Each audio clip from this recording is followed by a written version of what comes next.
अब उसमें एक समस्या तो ये है कि यूरोप का क्या दृष्टिकोण है और भारतीय संस्कृति का क्या दृष्टिकोण है। पहले ये समझा जाए, फिर मतलब जितना संक्षेप में हम टच कर सकते हैं, अदरवाइज तो ये इस पूरे को करो तो अपने आप में ये अलग ही विषय है। पर जितना हम संक्षेप में इस सारी चीज को टच कर सकते हैं कि यूरोप और भारत का क्या चिंतन है, और फिर बाद में गॉस्पल ऑफ मटेरियलिज्म ये है क्या वास्तव में साइंस के अंदर जो हम बात करते हैं, तो उस दृष्टिकोण में समस्या क्या है, वो यदि हम कुछ उसका एक पर्सपेक्टिव हमको आ जाए तो उतना भर इस अफोरिज्म के लिए पर्याप्त होगा। बाद में तो यथासमय चीजें आती रहेंगी।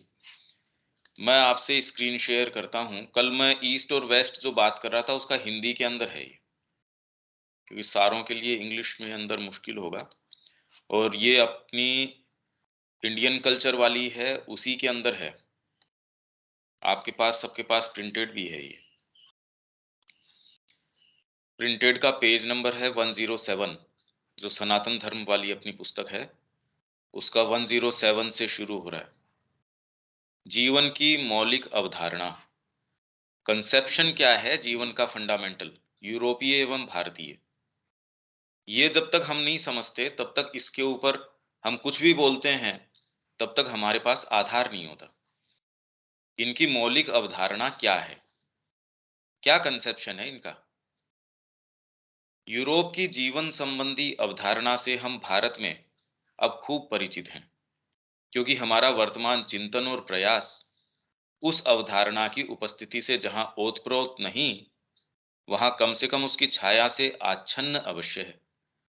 पर अब तो आच्छन्न मतलब तो ढका हुआ, कि उससे आपने कवर कर दिया, कवर नहीं, अब तो ओतप्रोत ओतप्रोत है पूरा का पूरा।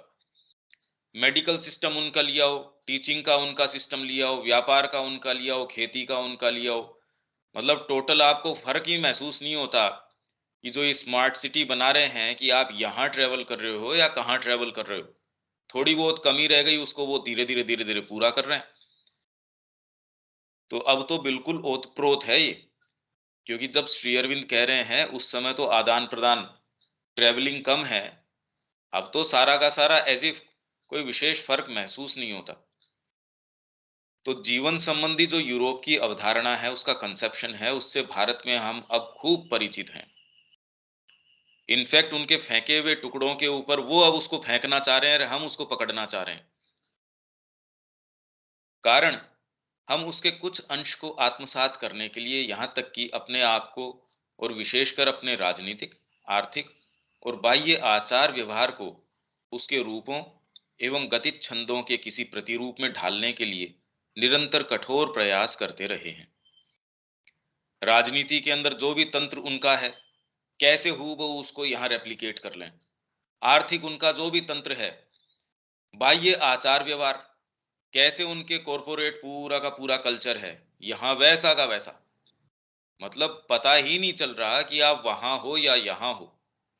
सारे के सारे वही तौर तरीके, वही सारी चीजें, वैसी सड़कें बन जाएगी। जो जो कमी है धीरे धीरे सरकार कह रही है हम पूरा कर देंगे भाई उसको। थोड़े समय में जो भाषा वो बोलते हैं उसके अंदर हम उनसे बेटर कर पाएंगे। G20 के अंदर और कोई देश ने इतना बढ़िया नहीं किया, हमने देखो एक इंप्रेशन पूरी दुनिया के ऊपर जमा दिया, और ठीक भी है, हम इसका कोई खंडन भी नहीं कर रहे। अरे भैया, आप भाषा जहां जो समझता है वो वाली भाषा बोल रहे हो, पर सारी चीज को पर्सपेक्टिव में किस में रखें। समस्या तो इसकी आ रही है। तो पहले तो यूरोपीय विचार क्या है और भारतीय विचार क्या है। यूरोपीय विचार एक ऐसी शक्ति की अवधारणा है जो इस भौतिक जगत में अपने आप को अभिव्यक्त करती है, और साथ ही यह इस संसार में एक ऐसे जीवन तत्व की अवधारणा है, मतलब एक ऐसी पावर है, एक ऐसी एनर्जी है इस जगत के अंदर, जो सारे के पीछे आपके एटम है, परमाणु है, सारों के पीछे भी कोई न कोई चीज है इसके पीछे। आप उसको भौतिक शक्ति कह सकते हो, कुछ भी कह सकते हो। ये वाली एनर्जी है, ये वाली एनर्जी है, वो उसका नाम दे देते हैं। पर हाँ, इसके पीछे एक इस तरीके की एनर्जी है, और एक लाइफ एनर्जी है, जीवन तत्व की अवधारणा है, जिसका प्राय एकमात्र खोजे जाने योग्य अर्थ मनुष्य ही है। ये यूरोपीय विचार बता रहे हैं कि सारे कुल मिला के, यदि एनर्जी को भी पालो, इसको भी पालो, तो कुल मिला के उसका केंद्र है मनुष्य। इनका ये मानना है। हाल के विज्ञान द्वारा निश्चेतन यांत्रिक प्रकृति की बृहत शून्य जड़ता पर दिए बल ने भी चीजों के विषय में मानव केंद्रित दृष्टिकोण को बदला नहीं है। हालांकि श्री अरविंद जब विज्ञान के विषय में कह रहे हैं, उसके बाद उसमें और आज में तो बहुत अंतर आ गया, पर हाँ, उसके बाहरी स्वरूप में आ गया दृष्टिकोण, वो तो अभी भी मानव केंद्रित है। आपकी जितनी भी डिस्कवरीज हैं, नए नए जितनी भी एडवांसमेंट्स हैं, उसके अंदर केंद्र मानव है। सारों का केंद्र जो है वो मानव है। और मनुष्य में जो प्रकृति के जड़ प्रवाह के बीच एक ऐसी निराली सत्ता है, जिसके जीवन के संपूर्ण प्रयत्न का उद्देश्य है बोधग्राही और व्यवस्थापक बुद्धि के किसी प्रकाश और सामंजस्य को, बुद्धिमूलक कार्य दक्ष शक्ति, प्रसादक सौंदर्य, प्रबल उपयोगिता, प्राणिक उपभोग एवं आर्थिक उन्नति को प्राप्त करना। जो जीवन की अवधारणा है यूरोप की, उसका सारा का सारा प्रयास क्या है? आपके अंदर ये जो पावर्स हैं, एस्थेटिक्स हैं, एथिक्स है, फिर बाद में आपकी यूटिलिटी है बाहरी, आपकी शारीरिक, आर्थिक, इन सारों का किस तरीके से उपभोग किया जाए। इसके लिए वैयक्तिक अहम की स्वतंत्र शक्ति, इसमें हमेशा ही दो शक्तियां जो है उन वो साथ में चली हैं, संघर्ष किया है। तो उसमें एक शक्ति क्या है? एक का ये मानना है कि जो भी क्रांति आई है या जो भी एडवांसमेंट है वो इंडिविजुअल करता है। इसके लिए सारे तरीके के इज़म्स हैं, इस तरीके के सेटअप्स हैं। दूसरा कहता है अरे अकेला क्या करेगा? तो उन्होंने फिर बाद में आपके साम्यवाद है, कम्युनिज्म तरीके की चीजें हैं। सामूहिक अहम की संगठित इच्छा शक्ति, कि यदि सरकार है या समूह है ऐसा नहीं करेगी तो अकेला बेचारा कर क्या लेगा। दूसरा ये कहता रहे अकेला आता है वो विचार लेके आता है, जितने भी विचारक आए हैं, जितने भी आध्यात्मिक व्यक्ति हैं, वो अकेले आए हैं। तो दो शक्तियां हमेशा ही इसके अंदर प्रबल रूप से रही। इसके लिए वैयक्तिक अहम की स्वतंत्र शक्ति, सामूहिक अहम की संगठित इच्छा शक्ति। भाई अभी जो संघर्ष हो रहे हैं, अगर संगठित इच्छा शक्ति न हो तो यूक्रेन खड़ा हो सकता है क्या? ये बताओ। क्योंकि यही वाली इच्छा शक्ति संगठित नहीं थी, तो इसलिए अफगानिस्तान में जो हुआ सो हुआ। उन्होंने तो कोई संघर्ष किया ही नहीं, खाली एक संगठन था, वहां का शासन तो भाग गया, राष्ट्रपति तो रात को ही भाग गया था वो पहले दिन। तो ये बताओ, वहां बॉर्डर्स के ऊपर तो इतने दिन उनके पास सेना थी और चीजें थी। तो ये हमको समझने की आवश्यकता है कि ये नंबर्स का गेम नहीं है, ये सामूहिक अहम की संगठित इच्छा शक्ति। अभी जितने भी संघर्ष चल रहे हैं किस तरीके के हैं ये? या तो आपकी वैयक्तिक अहम की स्वतंत्र इच्छा शक्ति है, उसमें कुछ जान है, तो वो अपने को इंप्रेस अपॉन करने की सोचती है, और या फिर सामूहिक अहम, जिसको आप राष्ट्रवाद कहते हैं, या फिर आपको ये सारी संगठित इच्छा शक्ति है। किसके बलबूते पे खड़ा है यूक्रेन? इतनी क्या चीज है उसके पास? ये महान आवश्यक शक्तियां हैं। मनुष्य के वैयक्तिक व्यक्तित्व का विकास और सुनियोजित समुन्नत राष्ट्रीय जीवन, एक व्यक्ति को, और अभी कोशिश किस चीज की करी जा रही है भाई? हर इंडिविजुअल को बेस्ट से बेस्ट सारी सुविधाएं मिले और सुनियोजित तरीके से समुन्नत राष्ट्रीय जीवन। दो ही चीज है, राष्ट्र का जीवन कैसे समुन्नत हो और उसमें हर एक व्यक्ति को उसका बेस्ट से बेस्ट चांस मिले। पर यूरोपीय अवधारणा में ये कैसे होगा और भारतीय अवधारणा में कैसे होगा? ये दो ही चीजें हैं जो यूरोपीय आदर्श में महत्व रखती हैं। और यदि वर्तमान में देखा जाए तो इंडिविजुअल वास्तव में बचा नहीं एज सच। उसमें कुछ कंपनीज हैं, कुछ बड़े बड़े इस तरीके के लोग हैं, 5 7 10, यहां भी वही है वहां भी वही है। आप उसमें व्यक्तिगत अहम की शक्ति को कोई स्थान, ग्रेटनेस का स्थान क्या है? आप पुर्जे हो, आप पूरी मशीन में कहां फिट हो जाते हो, बस ये बात है। ये दोनों शक्तियां विकसित हुई हैं, संघर्षरत हुई हैं और समय समय पर आतंक भी मचाया है। तो यूरोप की ऐतिहासिक उथल पुथल की व्याकुल और प्राय प्रचंड प्राणवत्ता और उसके साहित्य एवं कला में ओजस्विता इन्हीं शक्तियों के प्रबल रंग ढंग के कारण है। उनका सारा इतिहास जो है। हेलो।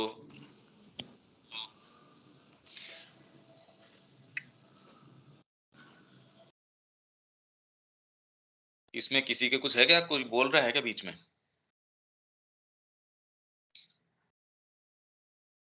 आवाज वगैरह सही आ रही है क्या दीपक? आवाज ठीक है, किसी की माइक ऑन हो गई थी। अच्छा ठीक।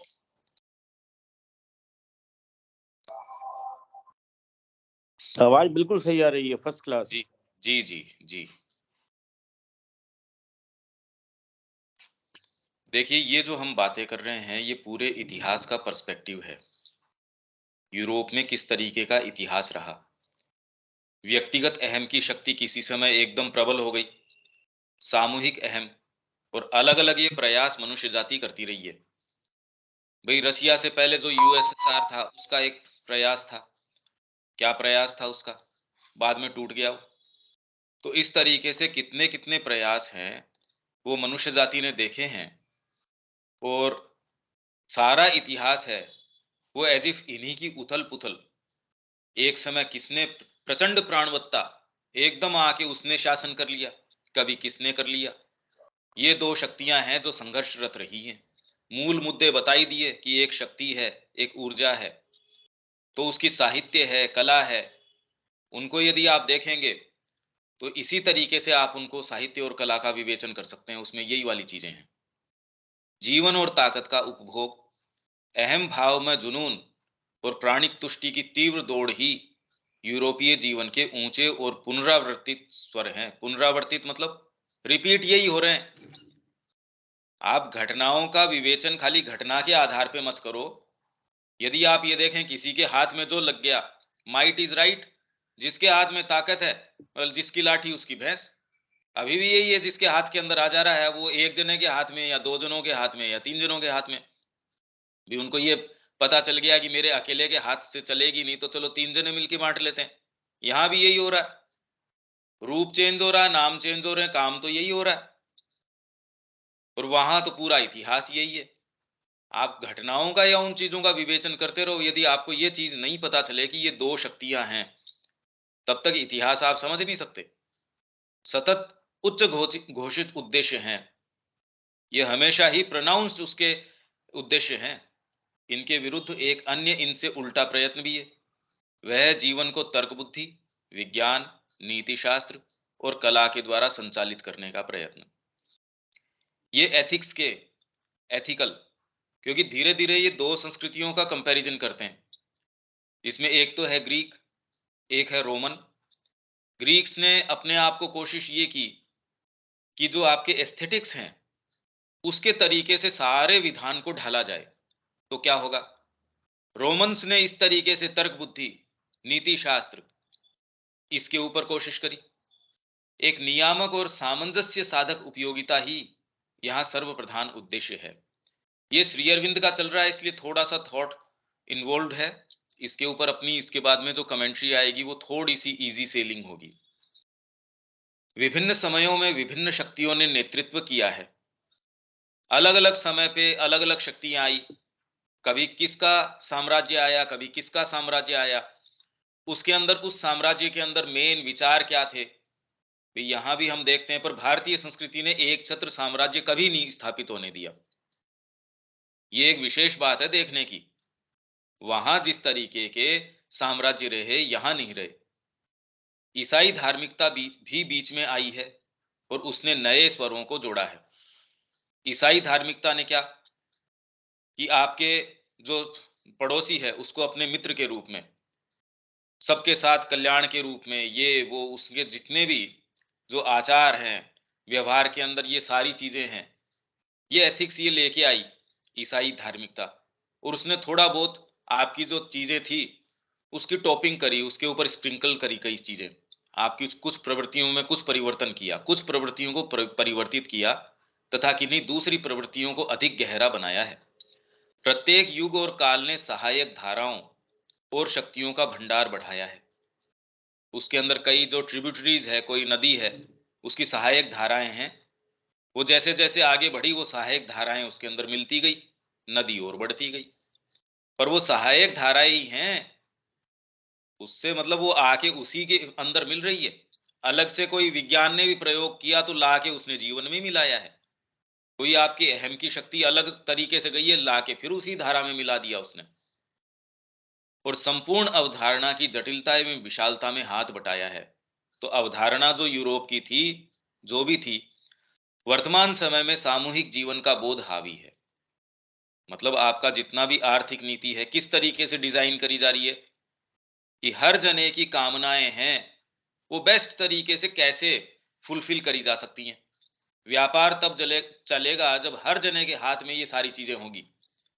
तो सबको ये सारी चीजें सुविधाएं मिलनी चाहिए। इसके लिए आप वेलफेयर स्कीम्स चला दो, इसके लिए ये वाली स्कीम चला दो, पेंशन की स्कीमें चला दो, ये चला दो, वो चला दो। और उनके परिणाम जो जो होते हैं वो सारे परिणाम तो देशों ने देखे ही हैं, देख भी रहे हैं। भारत के अंदर ये जो रेवड़ियां फेंक रहे हैं, या ये वाली स्कीमें चला दो, नरेगा की स्कीम चला दो, इनको इतना तो बेसिक मिल ही जाना चाहिए सारों को। तो सामूहिक जीवन का बोध हावी है और महान बौद्धिक एवं भौतिक प्रगति तथा विज्ञान के द्वारा नियंत्रित एक समुन्नत राजनीतिक और सामाजिक राज्य का विचार इस बोध की सहायता करता है। ये सारे जो आपकी राजनीति किसके ऊपर आधारित है, आपका समाज किसके ऊपर आधारित है, और जैसी आपकी अवधारणा होगी आपकी शिक्षा वैसी होगी, समाज का सारा ढांचा उस तरीके का होगा, आपकी आचार नीति उस तरीके से होगी, एथिक्स उसी तरीके से होंगी। आप में कोई नए नियम अगर फ्रेम किए जाएंगे और यदि उस पर बहस होगी कि ये करना चाहिए या नहीं करना चाहिए, तो उसका बेंचमार्क क्या है, उसके मानक क्या है, करना चाहिए या नहीं करना चाहिए। भाई अभी जैसे पिछले दिनों ये बहस चल रही थी समलैंगिकता लैंगिकता के ऊपर, तो आधार क्या उसका, उसका एकमात्र आधार जो है आपकी बाहरी प्रकृति और उपभोग कितना ज्यादा से ज्यादा कर सकते हो। और वो ही विचार जो वहां से फेंके गए विचार हैं उसके आधार पे इन्होंने शुरू कर दी वो चीज। तो नए जितने भी नियम हैं, सारा ढांचा है, शिक्षा वैसी हो जाएगी, चिकित्सा वैसी हो जाएगी, आपका प्रशासन उस तरीके का हो जाएगा। आज या तो कुशल उपयोगिता, यूटिलिटी, संगीत की क्या यूटिलिटी, क्या फायदा भी इसका, इस चीज का तो कोई लाभ नहीं है। उससे मैं प्रेम से व्यवहार इसलिए कर रहा हूं कि मेरे को कहीं न कहीं या कभी न कभी उससे मेरे को कुछ मिल सकता है। अगर ये संभावना ही नहीं है कि उससे मेरे को कुछ मिल सकता है, तो मेरी तरफ से उसका सर्वनाश होना है, यार मेरे को क्या दिक्कत है। यही चीज हमारे व्यवहार में आ गई, यही चीज हमारे एथिक्स में आ गई। ये सारी की सारी आचार नीति वगैरह ये है, मेरे को इससे क्या मिल सकता है। और मिलने का भी अर्थ आप आत्मिक सुख से और उससे नहीं ले रहे। मेरे को एकदम इमीडिएट इससे लाभ क्या हो सकता है। आप फिर चाहे कोई भी संगठन की बात करो, चाहे वो राष्ट्र की बात करो, चाहे किसी की भी बात करो, अल्टीमेटली बॉइल डाउन करो तो उसकी ये है कि इसकी उपयोगिता क्या, ये कृषि कैसी होनी चाहिए जिससे इसमें लाभ मिले। ये वाली चीज कौन सी होनी चाहिए, गाय तो बढ़िया है पर इससे मेरे को आर्थिक लाभ क्या है इससे। तो यदि आप ये चीज लेके चलते हो तो आप चाहे बातें कितनी भी करो, आप वही काम कर रहे हो नए पैकेट के अंदर जो यूरोप कर रहा है, और उसके जो परिणाम हैं आपके साथ भी वही होने हैं। आपने पैकेट ही चेंज किया है। तो आज या तो कुशल उपयोगिता, स्वतंत्रता और समानता का आदर्श देखने में आता है जो फ्रेंच रेवोल्यूशन लेके आई, पर आज तक तो देखा नहीं किसी ने। जो तीन चीजें वो लेके आई फ्रेंच रेवोल्यूशन, आज तक उसका प्रैक्टिकल इम्प्लीकेशन धरती ने देखा नहीं है। क्योंकि इस ट्रायंगल को जिसके ऊपर खड़ा करने की कोशिश करी जा रही है वो वहां हो नहीं सकता। ये विवेचन हमने पहले भी किया था। या फिर सुदृढ़ संगठन और कार्य दक्षता तथा सार्वजनीन हित के लिए अविराम प्रयास करने के लिए शक्तियों को पूर्णतः एकत्र कर और सावधानी के साथ व्यवस्थित कर एकता के सूत्र में बांधने का आदर्श। G20 है, वो आप अगर उसके बैकग्राउंड में जाओ या जितने भी इस तरीके के आपके संगठन है, किस आधार पे है, कार्य दक्षता, संगठन और कार्य दक्षता की कैसे हम अपन आराम से सारी चीजों को व्यवस्थित करें, इकोनॉमिक्स को कैसे व्यवस्थित करें इसको। तो उसके लिए वो कह रहे हैं कॉमन वर्ल्ड ऑर्डर बन जाएगा, ये ऐसा बन जाएगा। तो ये सारा प्रयास कि ये कैसे हो, यूरोप का यह प्रयास दिखने में भीषण रूप से बाह्य और यांत्रिक बन गया है। किंतु एक अधिक मानवतावादी विचार की कोई पुनर्जीवित शक्ति फिर से अपना मार्ग बनाने का यत्न कर रही है और संभवतः शीघ्र ही मनुष्य अपनी विजयी मशीनरी के पहिए पर बांधे जाने और अपने ही यंत्रोपकरणों के द्वारा विजित होने से इनकार कर सकता है। ये एक संभावना है, पर विज्ञान की या जो बात कर रहे थे कि जब इसकी कार्य दक्ष क्षमता है जिसके ऊपर गर्व करता है, जब ये पूर्ण हो जाएगी तो ये कोई बच्चा भी नष्ट कर देगा। फिलहाल ये कह रहे हैं भी ऐसी संभावना है कि जो इसका इंस्ट्रूमेंट है, मशीनरी है जो इसने बना रखी है, गवर्नमेंट की बना रखी है, शासन की है, ये की है, वो की है, उसके पहिए पे पागल की जैसे बांधे जाने से ये इनकार कर सकता है। आप फ्रीडम की बात करते हो, पर पिछले दिनों हमने ये देखा, सरकार ने ये नियम लागू कर दिया कि जब तक आप वैक्सीनेशन नहीं लोगे आप ट्रैवल नहीं कर सकते।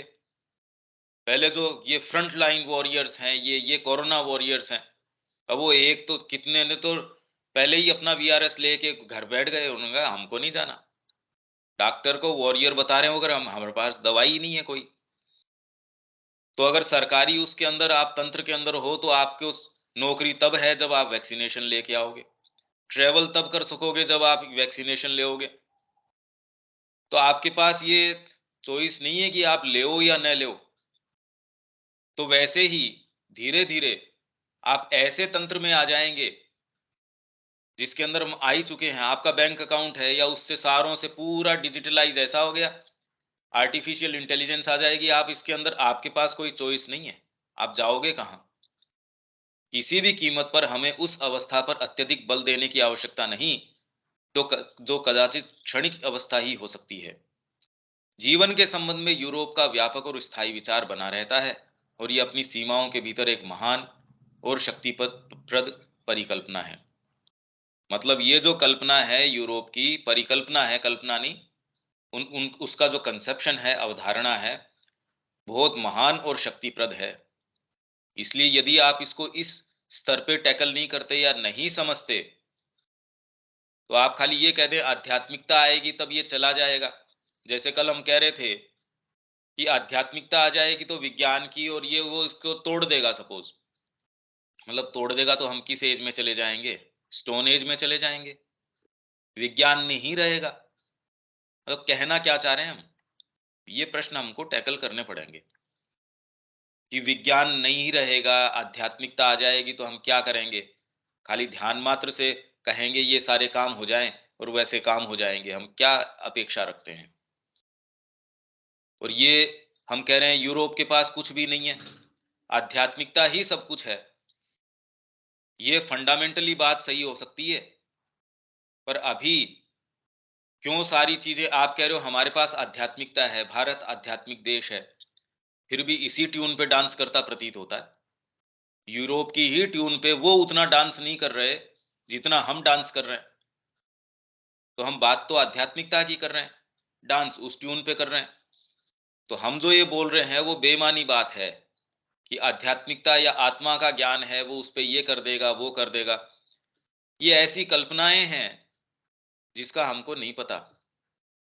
हम इसको प्रामाणिक तरीके से तभी कह सकते हैं जब एक्चुअल में आपके हाथ में कुछ हो, जब आपने वास्तव में आस्वादन किया हो, चखा हो कि आध्यात्मिकता होती क्या है।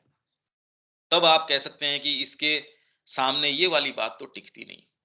आपके पास कुछ ऐसी चीज हो तब तो आप कहें अरे ये क्या है, नहीं तो मेरे पास अभी कुछ है ही नहीं और दूसरे को मैं डिसडेन की दृष्टि से देखता हूं, कैसे देख सकता हूं? इसीलिए हमारी जो दलीलें हैं वो कह के भी वास्तव में सही नहीं है। अपूर्ण शीर्ष पर संकरी, पर यह जो कल्पना है यूरोप की अपूर्ण है। शीर्ष पर मतलब जो इसके टॉपमोस्ट जो हाइट्स हैं वहां नैरो है। ये एक भारी भरकम आवरण के नीचे आच्छन्न, उसके नीचे दबी हुई, क्लाउडेड या वेल्ड है, श्राउडेड है, अपने क्षितिजों में दीनहीन। हाइट्स नहीं है इनकी। आप इसकी आर्ट की जैसे इसका विवेचन करते हैं श्री अरविंद, ऊंची से ऊंची कल्पना भी उनकी है, वो मानव से परे नहीं जाती।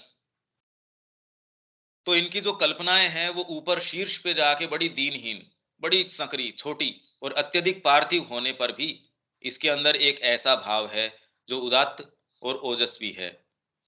ये बातें तो ठीक है, पर इसके भीतर कोई ऐसी चीज है, ऐसा भाव है जो उदात्त और ओजस्वी है। और यदि हम इसको नकार देते हैं तो हम अपने आप को अपूर्ण बनाते हैं। यूरोप और भारत कोई ऐसा सच अलग अलग चीज नहीं है भाई। मैं भौगोलिक बात नहीं कर रहा, ये आपके ही जो बीइंग है उसके हिस्से हैं अलग अलग। और आप यदि काट के उसको अलग कर दो, जैसे आध्यात्मिकता आपकी ने कोशिश ये करी कि नहीं मैं जीवन को काट के अलग कर दूं, तो उससे हमारे जो सारी समस्याएं आई उसी से आई। ये दोनों में कोई भेद नहीं हो सकता। अगर आप जीवन को उत्तर नहीं देते आध्यात्मिक लाइट के अंदर, तो न तो आध्यात्मिकता पूर्ण है न जीवन पूर्ण है। आपने खाई खड़ी कर दी उन दोनों के बीच में। और इसीलिए यदि हम ये कहें देखो हम तो आध्यात्मिक हैं, अरे आध्यात्मिकता के आधार पे यदि व्यापार नहीं कर सकते, राजनीति नहीं कर सकते, तो आपने तो ये तय कर दिया फिर तो वो मक्कारों का ही खेल रहेगा, या उसके अंदर तो प्रकाश आएगा नहीं। तो फिर आक्षेप क्यों करते हो कि ये विज्ञान ऐसा है, राजनीति इस तरीके की है? क्या तो आप उत्तर दो आध्यात्मिकता की लाइट में उसका। तो ये विभेद हमारा बनाया हुआ है, वास्तव में है नहीं। और श्री अरविंद कहीं ये विभेद, न भारतीय संस्कृति में ऐसा विभेद रहा, कभी भी ये विभेद रहा ही नहीं। ये विचित्र बात है, विशिष्ट बात है। इसीलिए वर्ण की जो व्यवस्था है, क्षत्रिय है, वो भी आत्म उत्थान के लिए वो काम कर रहा है। तो राजनीति भी कोई ऐसा काम नहीं है जो आपको डिटीरियोरेट करती हो, नीचे लेके जाती हो। अब ये अपना यहां अपनी कमेंट्री शुरू हो गई। जीवन संबंधी यूरोपीय अवधारणा, कमेंट्री पे जाएं उससे पहले कोई मेरी बात या कोई सेंटेंस कोई नए समझ में आया हो, जिससे कि कमेंट्री हमको बेटर समझ में आ जाए, या अभी तक मेरे ख्याल से तो ठीक चल रही है ये जो बात हम कर रहे हैं, पर ये पहली बार ही शायद हमको सुनने में आ रही है। और सुनने से भी फर्क नहीं पड़ता जब तक आप इसका आत्म मंथन नहीं करेंगे कि यूरोप किस चीज के लिए स्टैंड करता है या क्या रिप्रेजेंट करता है। इसमें तो सारी संस्कृतियां आ गई। यहां तक तो ठीक है क्या विवेक? हाँ भैया। ठीक है। अब इस पे जो अपनी कमेंट्री है वो जीवन संबंधी यूरोपीय अवधारणा का ये सारगर्भित वर्णन, सारगर्भित है, क्योंकि इससे अगर ये हम नहीं समझें और हिस्ट्री इसकी लाइट में नहीं देखें कि ये कल्चर्स कर क्या रही थी, जो इतनी इतनी डायनेस्टीज आई या इतने इतने साम्राज्य आए या इतनी इतनी चीजें हुई या इतनी लड़ाइयां हुई, लूटपाट हुई, रक्तपात हुआ, उसके मूल में क्या था भाई? क्या कर रहे थे ये?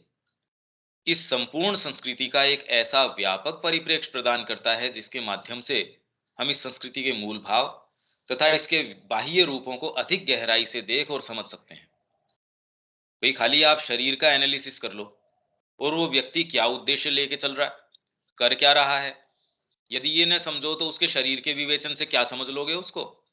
कुछ नहीं। यह विवेचन हमारे लिए इसलिए भी अत्यंत महत्व का हो जाता है क्योंकि यदि हम पश्चिमी विचारधारा के मर्म को ही नहीं समझ पाते, जिससे कि हम वर्तमान में पूरी तरह अभिभूत हैं, मतलब मेस्मराइज्ड हैं, पूरी तरीके से ओवरवेल्म्ड हैं उससे।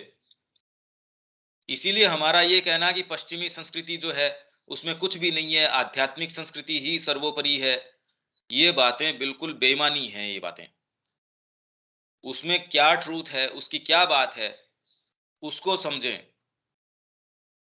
उसको यदि हम नहीं समझते तो हमारी सारी बातें जितनी भी है वो इनइफेक्टिव हैं। तो भारतीय अवधारणा के मर्म में तो हम प्रवेश कर ही कैसे सकते हैं? पश्चिम की धारणा ही नहीं समझते तो भारतीय अवधारणा कैसे समझ सकते हैं भाई हम, जो कहीं अधिक गहरी और उदात्त अवधारणा है।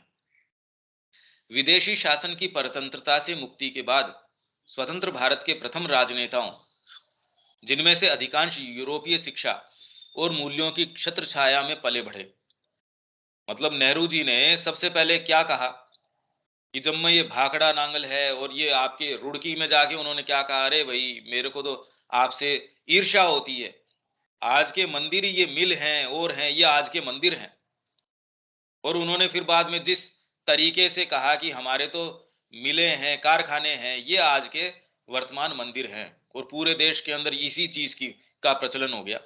और ये सारे के सारे उसी शिक्षा से उन्होंने कहा यार मैं गलती से यहाँ भारत के अंदर पैदा हो गया, मेरा वास्तव में तो मैं जो है ब्रिटिश हूँ, इंग्लिश हूँ मैं। और सारे टेम्परामेंट से टोटल के टोटल वो जो है ना, टेम्परामेंट से यूरोपीय शिक्षा से प्रभावित थे वो। तो प्रथम राजनेता हमारे जो थे, जिनमें से अधिकांश यूरोपीय शिक्षा और मूल्यों की छत्रछाया में पले बढ़े, वह उससे गहरे रूप से प्रभावित थे तथा उसे ही श्रेष्ठ मानते थे, का संपूर्ण प्रयास ब्रिटिश शिक्षा प्रणाली, उसकी संवैधानिक, न्यायतांत्रिक, प्रशासनिक प्रणालियों को ही अक्षरशः अपनाने का रहा है। मतलब एकदम हू बहू वैसा का वैसा रेप्लिकेट कर लिया, या मिला के 5-4 की खिचड़ी कर ली कि इनमें से ये ले लेते हैं, इसमें से ये लेते हैं।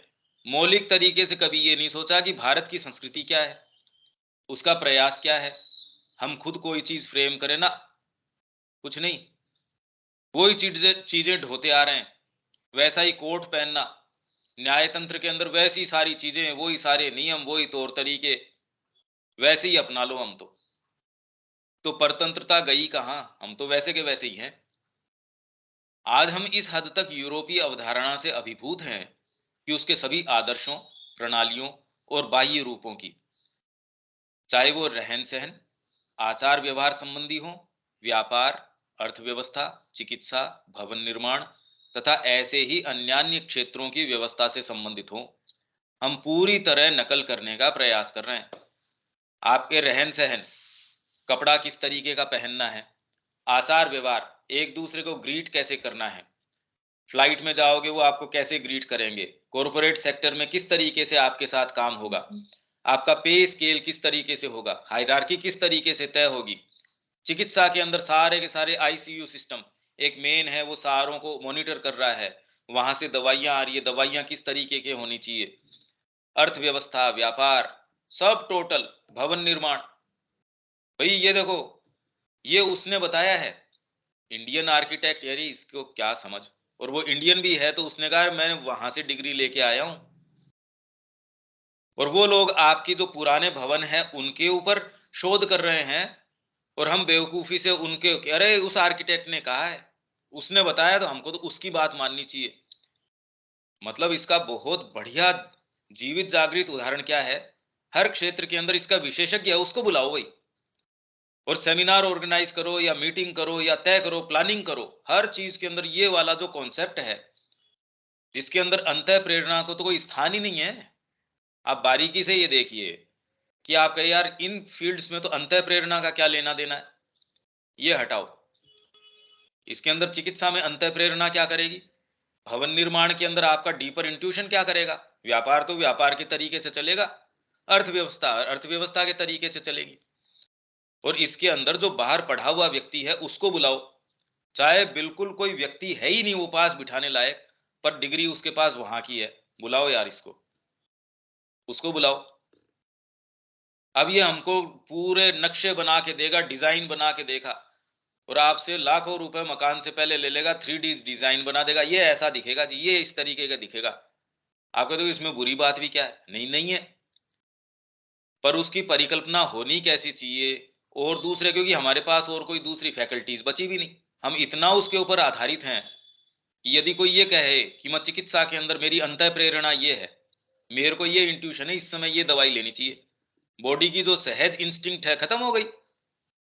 अर्थव्यवस्था में कैसी होनी चाहिए, व्यापार कैसा होना चाहिए, इवन स्कूल में आप जाएंगे तो आप किताब पे आधारित हैं। भाई मैं एक बहुत सीधा सीधा उदाहरण आपको देता हूं, मेरे को क्लास कंडक्ट करनी है, तो मैं अपना जो अंतः प्रेरणा है वो खो बैठा हूं, बच्चे के साथ जो एक मेरा आदान प्रदान है, उसके साथ डायरेक्ट मेरा जो लिंक है वो खो बैठा, और उसको सब्सटीट्यूट किससे करवा रहा हूं, किसी कोई काउंसिल है उसने बैठ के आपके लिए कोई कैरिकुलम चार्ट आउट कर दिया, वो किताब मैं ढो रहा हूं जबरदस्ती।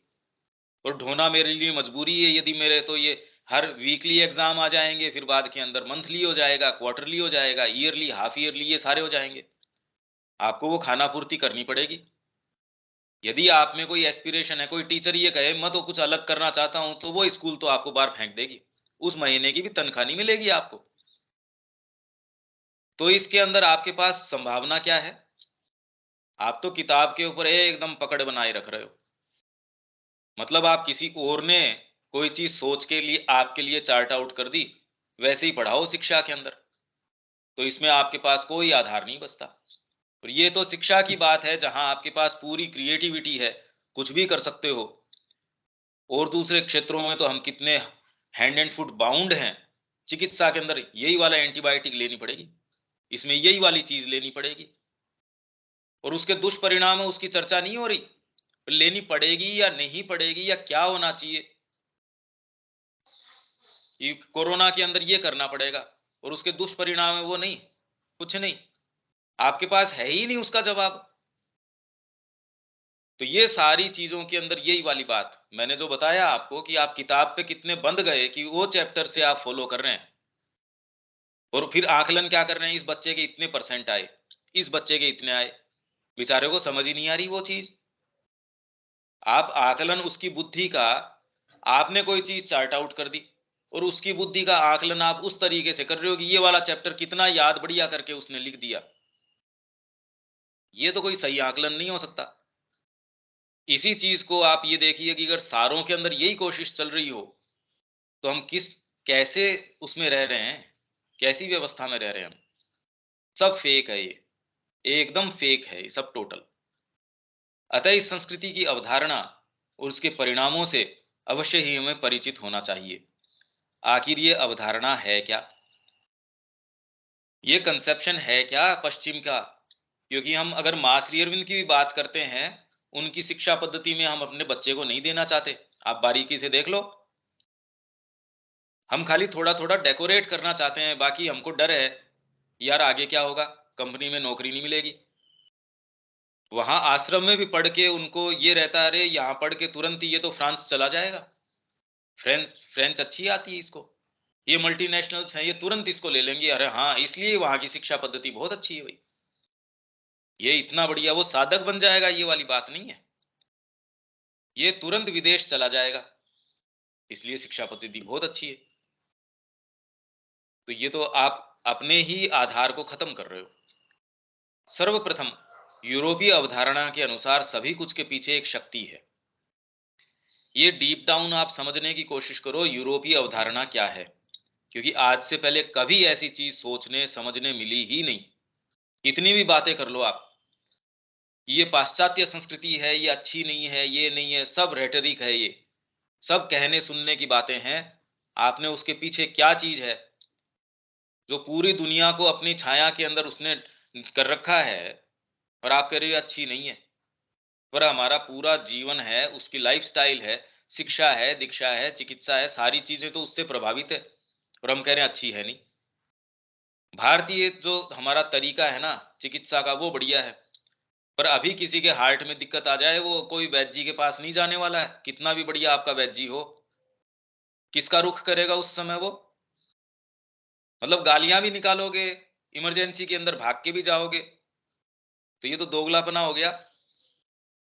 तो हमको ये समझना चाहिए कि उसके पीछे बात क्या है, तो हम बेटर उसको अप्रिशिएट कर पाएंगे, उसको यथा स्थान रख पाएंगे, और उससे हमारी वाली चीज की जो महत्ता है वो निकल के आएगी कि इसमें फिर क्या विशेष बात है जिसे हम प्रकृति या कोई विधान कह सकते हैं।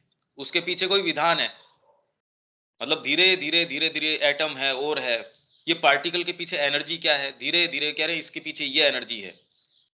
फिर आपके सुपरनोवा है, ये है, वो सारों के पीछे ग्रेविटेशन है, लॉ ऑफ ग्रेविटेशन, अभी इसके पीछे ये शक्ति है। हम इन शक्तियों को यदि पहचान सके और हम अपने तरीके से इनको हार्नेस कर सके, उतना जीवन को ठीक कर लेंगे। तरंगे हैं, उनकी शक्ति को हम यदि जान सके और अपने तरीके से प्रयोग में ला सके, तो जीवन का एक ढांचा इन्होंने आपको बना के दिया है। हम टेक्नोलॉजी को काम में ले रहे हैं अभी, हम फोन उठाते हैं, मोबाइल को उठाते हैं, तुरंत किसी से बात कर लेते हैं, क्यों?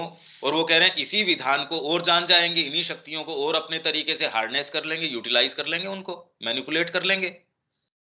जितना बढ़िया तरीके से हम मैनिपुलेट कर लेंगे, जमीन की आवश्यकता नहीं रहेगी। एक छोटी सी बिल्डिंग, उसी के अंदर पूरे शहर का भोजन बना के दे देंगे यार, क्यों परेशान हो रहे हो? आप ये कह रहे हो कि जमीनें नहीं बचेगी, तो भोजन कहां से आएगा? आवश्यकता ही नहीं है। हम ऐसी चीजें बना देंगे, इतना खाने की भी जरूरत नहीं रहेगी। थोड़े से के अंदर इतनी सारी चीजें पैक्ड होंगी, सारे मिनरल, सारे जो भी हैं, उनमें जो कमी रह जाएगी उसको हम और पूरा कर देंगे। आप ये कहेंगे भी इसमें ये मिनरल्स की कमी है, ये चीज़ों की कमी है, वो हम कर लेंगे भई। तो कितना उन्होंने सेटअप जो है हाइड्रोपोनिक्स के ऊपर लिया है ये अपना।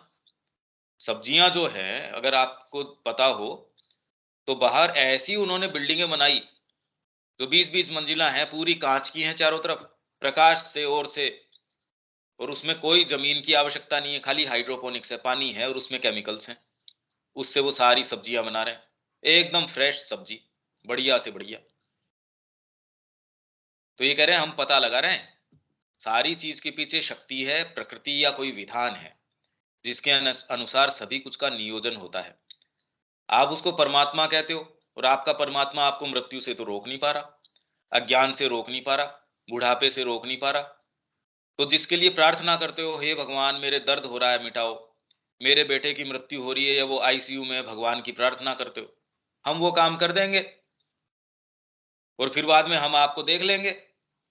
जब हमारे पास वो गोली हो जाएगी कि मरते को जिंदा कर लेगी, या वो इस तरीके का लाइफ सपोर्ट सिस्टम हम बना लेंगे, तो आप भगवान के पास नहीं जाएंगे, फिर बाद में करेंगे भगवान के पास तो बाद में चलेंगे तो पहले तो इसके पास चलो।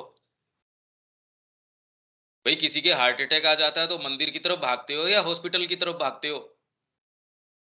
तो कह रहा है यार बात तो आप आध्यात्मिकता की कर रहे थे, मेरे पास कैसे आए भाई?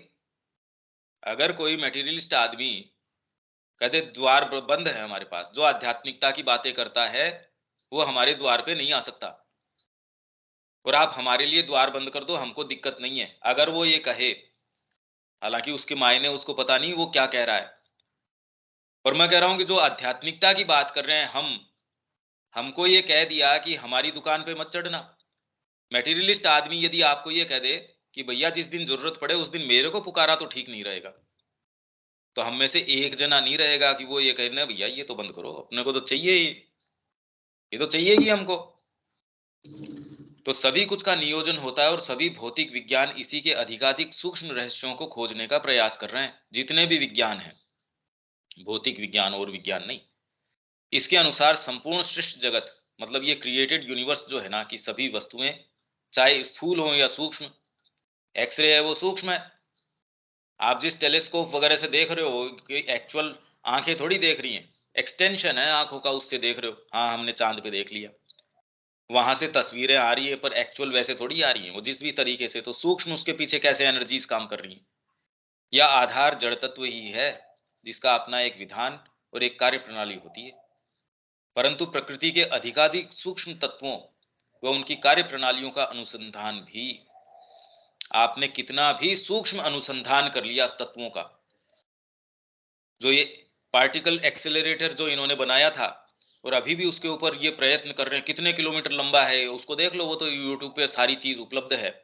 उसके ऊपर परीक्षण कर रहे हैं, वो गॉड पार्टिकल बोलते हैं उसको, जो भी जिस तरीके का, कि इसमें क्या चीज है, इसमें कैसे क्या होता है, मैटर के क्या नियम है, उसको अपनी लिमिट्स तक ले जाने की वो कोशिश कर रहे हैं। प्रत्यक्ष या अप्रत्यक्ष रूप से एकमात्र मानव केंद्रित ही रहा है। ये बड़ी इंपॉर्टेंट बात है, उनका जो केंद्र है वो मानव से परे नहीं जा रहा। मतलब वो ये सोच रहे हैं कि इतने ब्रह्मांड जो इतने लाइट ईयर्स में फैला हुआ है, वो एकमात्र एक छोटे से ये मानव के लिए बना है। मतलब कितनी विचित्र बात है, आप ये सोचिए कि बेवकूफी की कोई लिमिट हो सकती है क्या? जबकि उसने अपने आप कोई चीज क्रिएट नहीं करी। मानव ने एक्चुअल में अभी तक अपना भोजन भी क्रिएट नहीं किया, और पूरे विकास क्रम के अंदर अगर इसको 1 साल के अंदर तोड़ा जाए, तो वो तो अभी वो कह रहे हैं, वैज्ञानिक कह रहे हैं कि ये तो 31 दिसंबर को रात को अभी 12 बजे से कुछ मिनट पहले आया है। बाकी और प्रकृति तो पहले कितने कितने समय पहले आ चुकी। और ये केंद्रितता इसकी विज्ञान ने भी तोड़ी नहीं।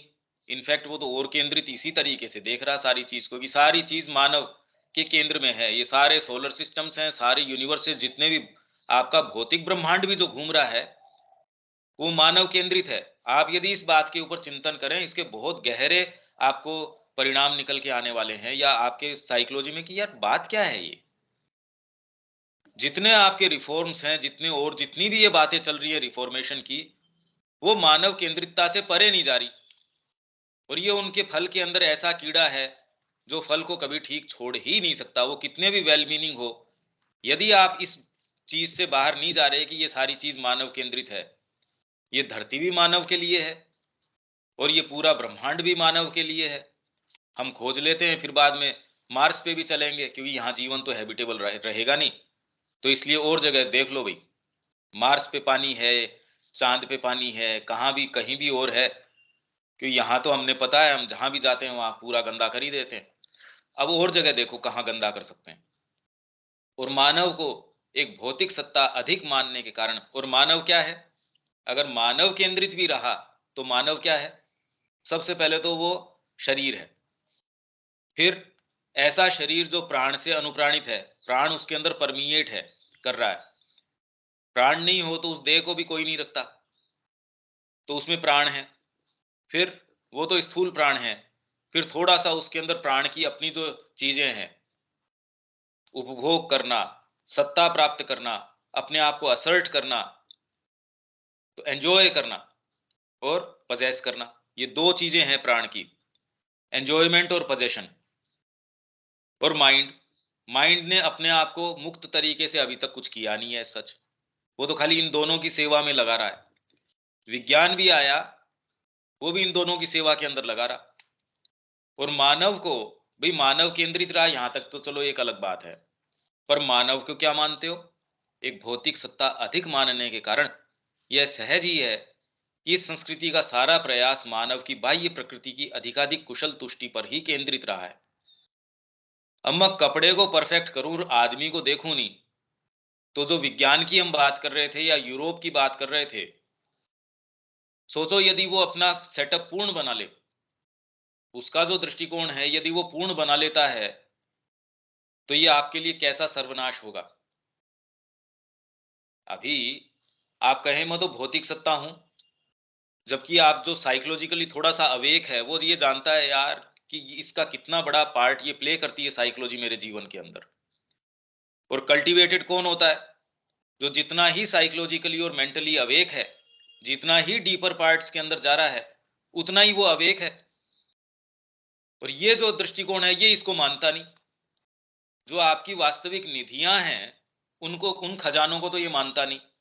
और जो आपके खजाने नहीं है, जो आपका कूड़ा करकट है, या जो एटलीस्ट कम से कम उतना इंपॉर्टेंट नहीं है, उसको ये सर्वोपरि बताता है। अब बताओ, और ये कह रहा है उस सेटअप को हम कंप्लीट कर देंगे।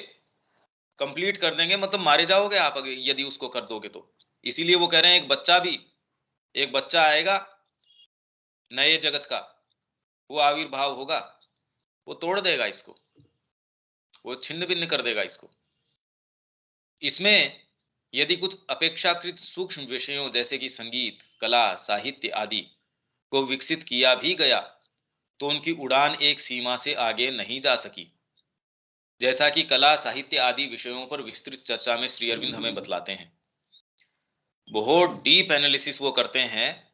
साहित्य, यूरोपीय साहित्य अपनी अवधारणा के कारण कहाँ रहा, यूरोपीय संगीत, यूरोपीय जो जो उनकी पोएट्री है, उनका सब टोटल जितना भी है वो एक सीमा तक, कवित्व शक्ति बहुत जबरदस्त हो सकती है। शेक्सपियर की वो बात कर रहे हैं, कवित्व शक्ति के अंदर आपके जो ये कालिदास है, वाल्मीकि है, अगर उन कैटेगरी के अंदर भी रखते हैं, पर सामान क्या है उसके पास, मुद्दा क्या है उसके पास। भाई हारमोनियम आपके पास टॉप मोस्ट है, आपका गला बहुत अच्छा है, पर उसके अंदर आप गालियां निकाल रहे हो उससे, या उसके अंदर आप कोई पंचवर्षीय योजना उसका गीत बना के वो गा रहे हो आप।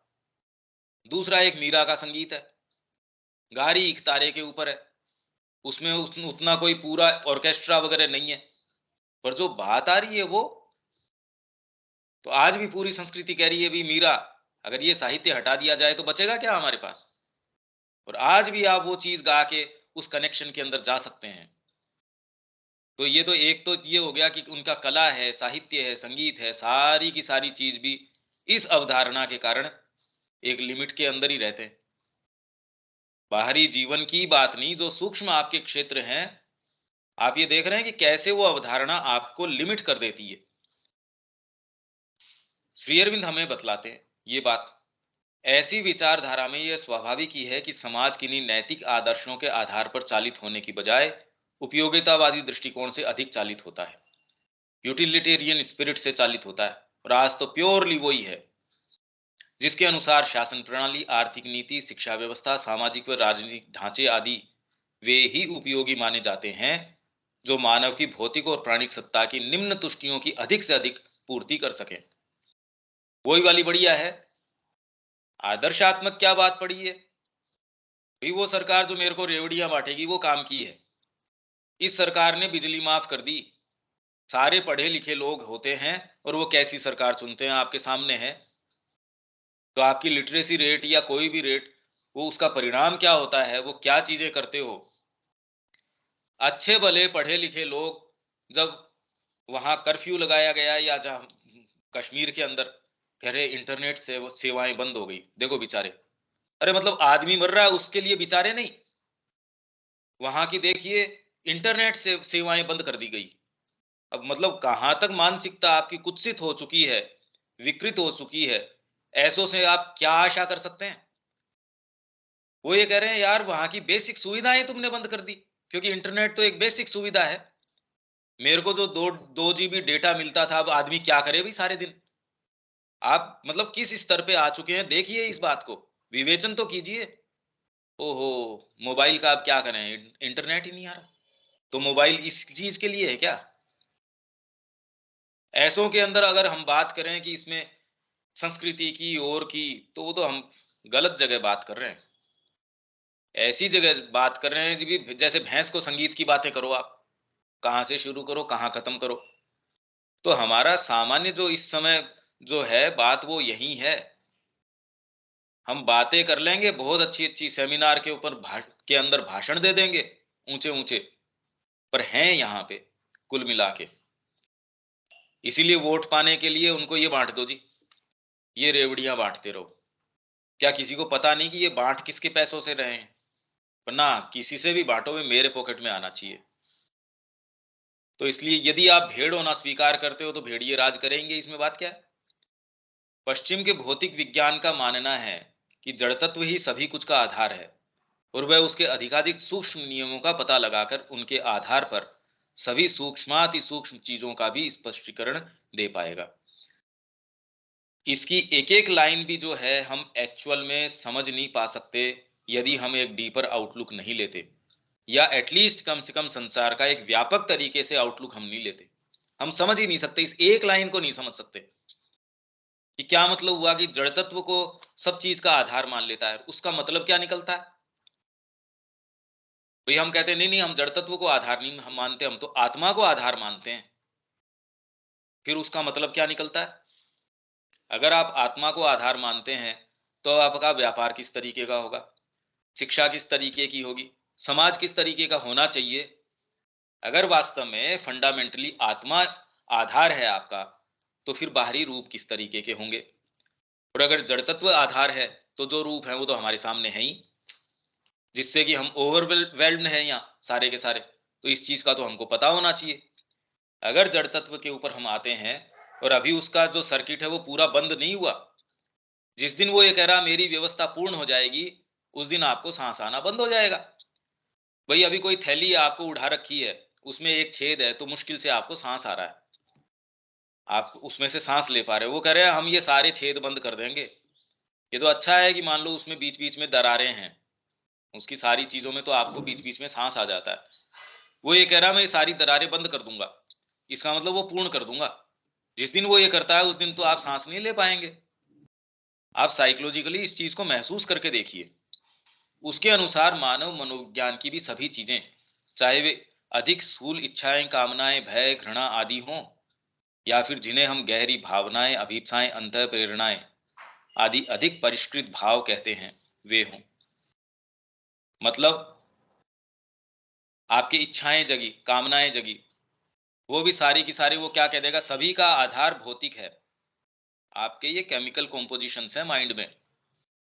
और जिसको आप अभीप्सा कह रहे हैं, मेरे अंदर इंट्यूशन आई, मेरे अंदर फीलिंग आई, मैं तेरे को एक गोली दे देता हूं, ये तेरी सारी को ठीक कर देगी। या फिर आपके अंदर सौंदर्यात्मक शक्ति है, कवित्व शक्ति है, तो वो कह रहे हैं थोड़े समय बाद में क्या होगा, किसी का बाल भी हमारे पास है तो हम हू बहू वैसा का वैसा व्यक्ति पैदा कर देंगे। ये आत्मा वगैरह की बातें छोड़ो, उसके अनुसार किसी अति विशिष्ट प्रतिभा संपन्न व्यक्तित्व, मतलब कोई जीनियस है, उसकी प्रतिभा और उसकी विशिष्टता उस व्यक्ति की शारीरिक और मस्तिष्क संबंधी विशिष्ट संरचना का ही परिणाम है। अगर शेक्सपियर है, आइंस्टाइन है, या कोई भी जो जीनियस है, वो इसलिए है, हम पता कर लेंगे ना यार इसके ब्रेन की प्रॉपर मैपिंग करेंगे, हूबहू वैसा का वैसा हम तैयार कर देंगे, हो जाएगा। इनफैक्ट उससे 2 कदम आगे कर पाएंगे। अभी तो हमको नहीं पता, पर जिस दिन हमारे हाथ में होगा उस दिन तो हम उसके साथ मैनिपुलेट भी तो कर पाएंगे। अभी तो प्रकृति ने जो कर दिया सो कर दिया, फिर हम चाह के वैसा काम कर सकेंगे। आइंस्टाइन कैसा भी रहा हो तो भी मृत्यु से थोड़ी बचा लिया उसने अपने आप को, पर हम ऐसा पैदा कर देंगे जो लंबे समय तक जिएगा, कोई उसके चीज प्रभावित नहीं कर सकेगी। और बुद्धि जो है अगर हमारी हाथ में होगी तो कम क्यों करेंगे उसको। अगर मशीन आपने डिजाइन करी है तो आप उसको घंटे 2 घंटे चलने वाली क्यों, आप तो 24 घंटे चलने वाली बनाओगे। तो हम ऐसा बनाएंगे उसको, फिर उसको न कोई आराम की किसी किसी चीज की जरूरत नहीं है, सोचो क्या कर लेगा वो। अतः यदि कोशिकाओं का और मस्तिष्क और उसकी रासायनिक क्रियाओं प्रतिक्रियाओं का एक हूबहू प्रतिरूप तैयार किया जा सके तो किसी शेक्सपियर या फिर गौतम बुद्ध या अन्य किसी भी विशिष्टतम व्यक्तित्व का पुनर्निर्माण किया जा सकता है। ये वो दृष्टिकोण का मानना है, क्योंकि प्रकृति में ऐसा कुछ भी नहीं है जो किन्हीं भौतिक या उसी के सूक्ष्म घटकों द्वारा निर्मित न हुआ हो। भौतिक या उसका सूक्ष्म कोई रूप है, उससे आधुनिक आनुवांशिकी जो जेनेटिक्स हैं, उस विज्ञान के क्षेत्र में मानव डीएनए के अधिकाधिक गहरे अध्ययन के आधार पर वैज्ञानिकों का मानना है कि विज्ञान भविष्य में ऐसे बच्चों का निर्माण कर पाएगा जिनके न केवल भौतिक लक्षण ही अपितु उनके चारित्रिक, मानसिक, मनोवैज्ञानिक आदि गुण भी पूर्व निर्धारित हों। तो आपके सब्जियों वगैरह में तो हो ही गया, इन्होंने जेनेटिकली मॉडिफाइड फूड जो तैयार किया, जीएम।